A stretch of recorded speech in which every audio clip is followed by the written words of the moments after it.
नीचे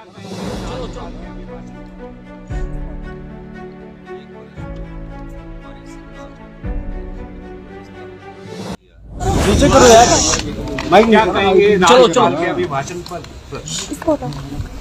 एक वर्ष में हमारी सरकार ने जो व्यवस्था परिवर्तन किया है और उस व्यवस्था परिवर्तन के स्वरूप जो परिणाम आज सामने आया है उसका उल्लेख राज्यपाल के अभिभाषण में किया गया। व्यवस्था परिवर्तन की नींव हमने अपने पहले बजट में दर्शाई थी और आत्मनिर्भर हिमाचल की दिशा में हम आगे बढ़ रहे हैं। निश्चित तौर पर मैं कह सकता हूं कि कठिन आर्थिक परिस्थितियों के बाद भी हमने जब आपदा आई लोगों को राहत पहुंचाई, भ्रष्टाचार पर लगाम लगाई, जिस सबॉर्डिनेट सिलेक्शन बोर्ड में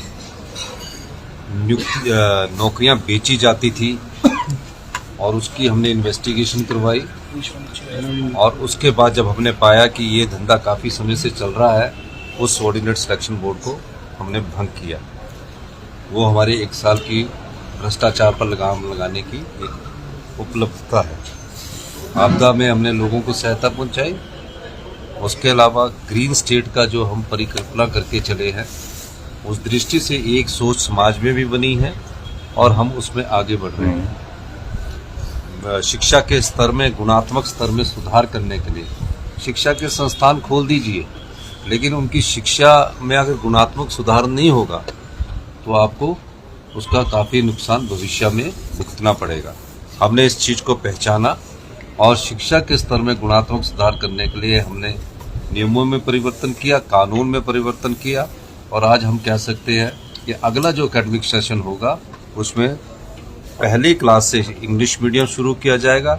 6 वर्ष के बच्चे को मेंटल स्ट्रेस छोटी उम्र में न डाला जाए, तो उस मेंटल स्ट्रेस से राहत दिलाने के लिए 6 वर्ष की कम आयु के बच्चे को पहली कक्षा में एडमिशन मिलेगा।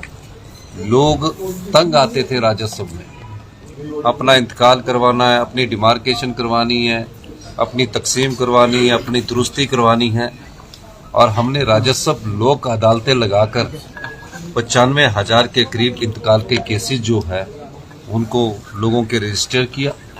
पहले लोग पटवारियों के पीछे घूमते थे, कानूनों के पीछे घूमते थे, पूरा दिन बैठे रहते थे। निश्चित तौर पर इसका लाभ आम लोगों को मिला। हमारी सरकार आम लोगों की सरकार है। लोगों की अंतिम आवाज़ को पहचान कर हम अपना बजट का प्रोविज़न करते हैं।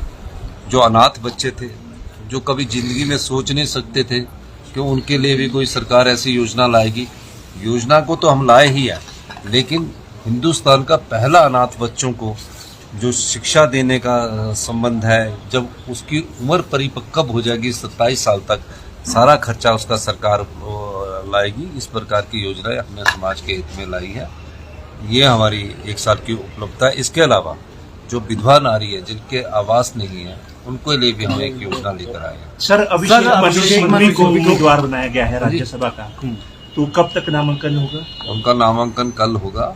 आज शाम को हमारी विधायक दल की बैठक है 7 बजे और उनका कल सुबह उनका जो मुहूर्त निकला हुआ उसके हिसाब से उनका नामांकन होगा।